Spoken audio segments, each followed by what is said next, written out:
Hello, friends. It's Tuesday. Cheers. Should we call this like coffee talk or something? No? Okay. It's Tuesday, and I'm going to tell you a secret. Yesterday, Monday, was the best day that I had so far all year long. It was after the craziness of the math testing, and we're settling in a little bit, whatever. I don't know. I went home yesterday thinking maybe I will be able to make it through a whole year. And I know why that is. I know it's because yesterday I did what I knew I needed to do. And I taught using methods that I've used before, with projects and curriculum that I've used before. And I did that because, I don't know if I told the story yet, I forget, because sometimes I like do a dry run in the car, like from my husband's school to here, and I'll be like, kind of like rehearsing what I'm gonna say, sort of, just to get the ideas going. And I feel like I said this, but I'm not sure. Okay, anyway, so my class is behaviorally a little bit challenging, but not, it's just because they're young and I'm old. And that's not a good combination. But anyway, so they're like high energy all the time. I even said to somebody the other day, like, look at them. Like I had like 5 kids with me. We were waiting for something, and all of them, all good kids, they could not stop moving. It was like a bouncing and jumping and twirling and hitting and blah, blah, blah. That's just how they are. That's just how they are. They're not doing anything wrong. They're just being themselves, but it's a lot. So add on to that some kids who do have behavior issues and, attention problems and all kinds of stuff. And they always want to talk and whatever. So it's a lot. Behavior management's a lot. And I haven't been having the best time. Like, I have not been having the best time. If someone came to me and said, hey, we have an opening in 3rd grade, I'd be like, okay, let's go. Because it's been a little bit of a rocky start. Now, I don't think the kids are picking up on that at all, whatever, because they shouldn't, because they're kids. But yesterday, the whole point of this was that yesterday was a good day. And back to my original story. Wow. Yeah, I'm all over the place. I was talking, I don't know if I told you the story, because I don't know if I said it like in the car or in the video, but anyway, whatever. Anyway, so Specials was in the classroom, and the art teacher came in and did her art lesson in the classroom, and I wasn't really paying attention at first. As a matter of fact, I had headphones in because I was like listening to like probably a murder podcast, and I just like to separate during Specials. I like to like take a break from everything. Like, I'm usually doing physical things like cutting, laminating, organizing, sorting, whatever, but like I like to mentally check out for a little bit. And at one point I looked up and I was like, is this my class? Like, what is happening? She had them, they were all coloring. There was this nice little hum. They were like chatting, but not like loudly. It was beauty. It was great. She had such a command over the room. And I was like, what the heck is happening here? So when she left, I was talking to the kids and I'm like, you guys did such an amazing job in art. Like, wow. Like, you guys really were like, what was going on? And one kid goes, well, that's just what you're supposed to do. I'm like, that's what you're supposed to do all the time. Like, what in the world? And I really have been like reflecting on that, because I'm like, what magic does this woman have?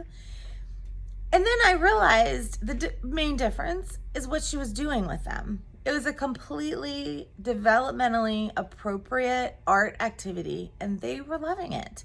They were doing a self-portrait, from what I could tell. They may have been more involved. And they had certain guidelines, and they were using, certain techniques, and they made these beautiful self-portraits. They were so into it. And they were using crayons, and they were expressing themselves, and it was art, and it was lovely. And I started to think, that's the difference. Now, of course, I'm not putting down her behavior management skills or her demeanor, because she was wonderful with the kids too. So it's a lot of that also. And of course, she planned a great lesson for them. But I was like, that's the difference. This thing was a completely enjoyable, appropriate activity, and the kids reacted appropriately. Where I am like this crazy, like, I just kind of feel like I'm on this hamster wheel all the time, trying to do things that are so above their head, trying to fit in like time on the computer and then get through all these groups and then do the math groups the way I'm bit up by mosquitoes, by the way, and doing like math groups and reading groups, and like there's too many things I'm supposed to do in a day. I actually physically don't have that amount of time, but I realize that what I'm doing is reflecting on their behavior, just the way what she was doing is reflecting like in their behavior.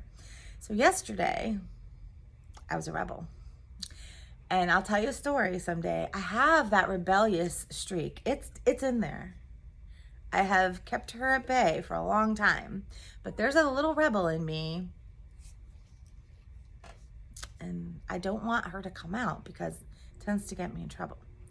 But yesterday, I did what I wanted to do, to teach. And that's one of the things I used to love most about teaching. It was like I was the CEO of my classroom. Like I had standards and I knew what I was supposed to teach and there was guidelines and whatever, but I was free to teach it the way that I knew would work for my kids. And I feel like that has been stripped away. And that ability to be creative and to find the lesson. I'm not going to cry. I feel like I'm going to cry, but I'm not going to do it. I might, but I feel like the ability to do what we know is right for the kids has been taken away from us. I don't want to cry. I'm not crying. There's not something to cry over. And I felt like yesterday I needed to just be the teacher that I know I am, that my kids deserve. Oh my God. Okay, I'm not crying. This is not something to cry over. But yet here I am with the good lights coming back. Okay, so I did a circle map about nouns, and we were all gathered around this one big table, and you know, they were so invested in what we were doing, and they were participating, and they were like helping each other, and we made this big poster together, and then they went off and did their own. And as they were sitting at their seat, you know, making, or they were all over the room actually, but as they were making their own version of what we had just done together, it was that nice little happy hum in the room that every teacher strives for. Not too loud, not too quiet, you know, cooperating, but not like, you know, taking over. And it was beautiful. And it reminded me, like, that's what I'm supposed to be doing. I'm a mess. And I went home yesterday, and like in the moment, I didn't really process all of that. In the moment, it was just like, okay, I have to teach about nouns. I'm a little bit behind. Let me do this because I know this is what and it was like I had one of those brainstorm moments, like, oh, that's how I used to do, like teaching nouns, whatever, or parts of speech. I pulled out a Minka Finka skating rink. We read the story. We looked through the nouns. We did a noun hunt. We did the circle map, and we did stuff together. It was like all like, it was good. And I went home yesterday afternoon and I was like, okay, that was a great day and this is why. And then for math, sorry, Envision, we took the day off. And I taught them how to play this math game, and they worked in partners to play this math game, and there's like 2 games on a sheet, and they were asking for like extra sheets, and like we had brainstorm pairs that make 18. Up until this point, I was struggling to get them to understand how to add 2 things together plus 3 things together, using manipulatives, trying to get them to understand just what addition was while I was using the book. But yesterday, we brainstormed partners up to 18. And we wrote them on the board, and then they played the game, and they played the other half of the game, and then they asked for extra games, and they just wanted to keep playing the game. And then I had extra papers, and I asked, who wants to take one home? Maybe you want to play it at home with mom, dad, brother, sister. They all wanted to take one home. And I was like, that's how they're supposed to feel about math. That's how they're supposed to feel. They're supposed to be excited and happy, and they want to get to it, and they want to talk out loud, and they want to play a game with a friend, and they're going to remember. They might not remember all the pairs that equal to 18, but they're going to remember some of them. And if I had the opportunity to play that game all the time, or different versions of it, whatever, their math fact fluency, it's going to come much faster than I'm just throwing them into some book pretending they already have fact fluency, which they don't. So I know I said this before, but I have to find the balance of what's good for my kids and also do what I'm expected to do. So that's what I'm working on. I'm going to find that balance to make it good for all of us, to make it so that I'm also using the materials I'm supposed to use. But I feel like my main priority is the kids, and of course protecting my own mental health, because if I'm not feeling productive and positive in the classroom with the kids in front of me, then nothing's going to get done, no matter what book you throw at me and whatever book I throw at them. So yesterday was kind of eye-opening for me, and I'm hoping that with the right balance going forward, that I'll be able to, keep having more and more good days. The kids left happy, I left happy. Of course, at the end of the day, there was like a freaking hurricane outside. But whatever, it's Florida, that's what happens. And I just want more days like that. And I'm just gonna do what I have to do to make it like that, so I have more days like that, because life's too short to be a really unhappy person. And I know that firsthand. Okay, so I don't know what this is all about. Apparently I'm having an emotional day. Sometimes I just get like that, like all up in my feelings kind of thing. But I'm passionate about what I do, and I hate to see it being like destroyed, which is kind of what I feel. So anyway, I'm gonna go have some coffee and stop crying.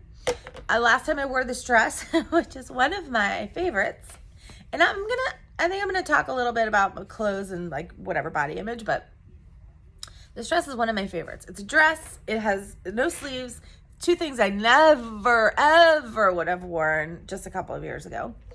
But it's one of my favorites. And the last time I wore it, in the middle of like this, big lesson, a big talk, a kid raises his hand with like, I guess I got something so important to say. And I always say, like, if I'm in the middle of something, I say, is this really, really, really important? I can't wait until we're done. Are you sure it's really important? Why are you dressed like a zebra today? Okay, that's not really important. So I'm in my zebra outfit. If I had ears, I probably would wear them, just, top off the look. But anyway, that's today in first grade. And I'll check in tomorrow and let you know how it goes with my new balancing act. And I thank all of you for checking in yesterday and letting me know what you would do in the situation with the testing. It's always interesting to hear what other people have to say. And I would love more engagement. I love answering back comments. So if you're thinking something, just, type it out. Let me know. And we'll have a little chat. Anyway, I'll see you tomorrow, friends.